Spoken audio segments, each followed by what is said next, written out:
Good day, folks. This is Greg Judy at Green Pastures Farm. Today, I'm out here walking where we had the cattle at during the latest snow blizzard, and we had bales up here strategically placed.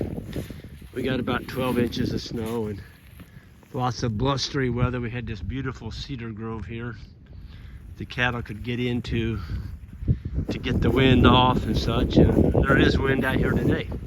I'll try and keep it off the camera, but this goes back to us outwintering cattle. If you look at all the manure piles out here, every one of those is $1 bill in fertilizer cost if you had to buy that fertility, and the cows put it right where we needed it, right out here on the landscape, not in a barn. And so there's people promoting, the animals need to go in barns again. It's like, why do we want to give the animal rights people ammunition? I remember I worked with a lady that gave a lot of money. I won't say to which organization, but it was one of the big ones for animal rights. And this lady, they really tugged on her heartstrings, and I remember her coming up to me and said, "Greg, they want me to give them." It was a big chunk of money. It was like, I don't know, $8,000 or $10,000, and this lady had the money, and they knew it. And they said, "Yeah, we're going to build this." It was like a 5-acre barn, and they're promoting putting animals in there to protect them and to keep them safe and to give them a good life in this 5-acre barn. And that's why they needed her money. And I'm like, are you kidding me? I said, that is animal abuse. And I sat down with her and I spent some time explaining to her what she was promoting if she gave them money.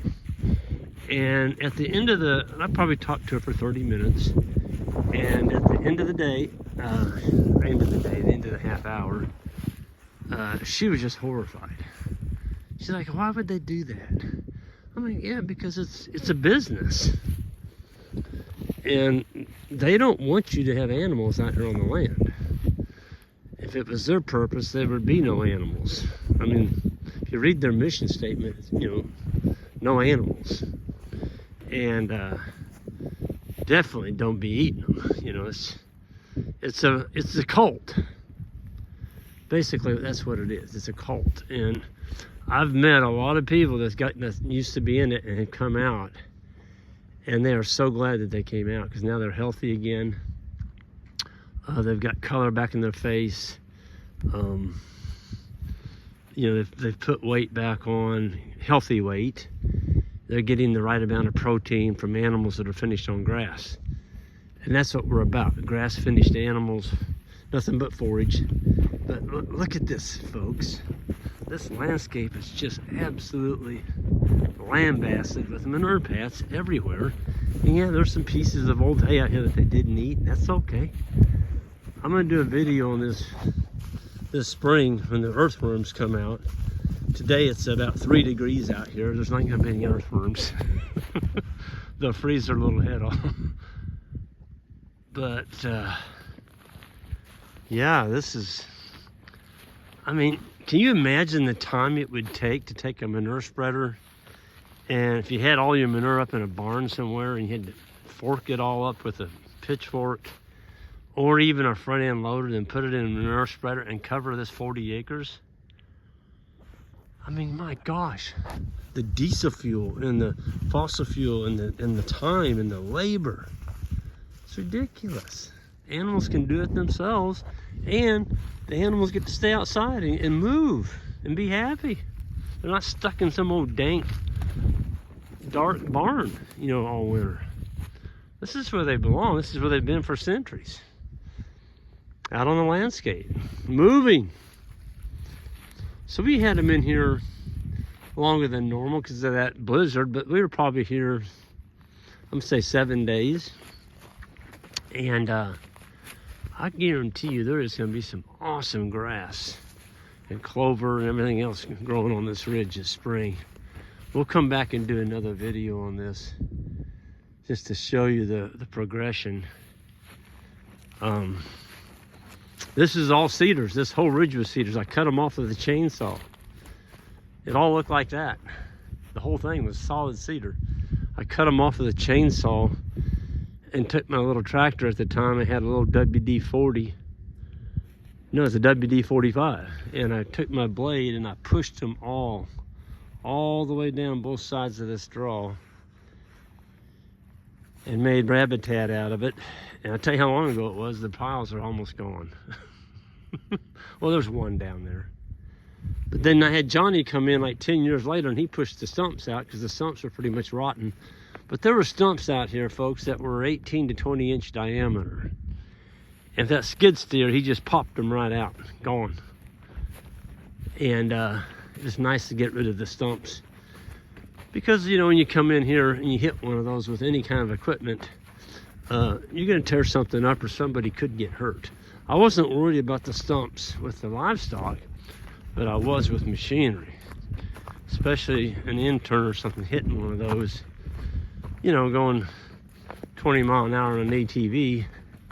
Oh, here's one right here. You hit that,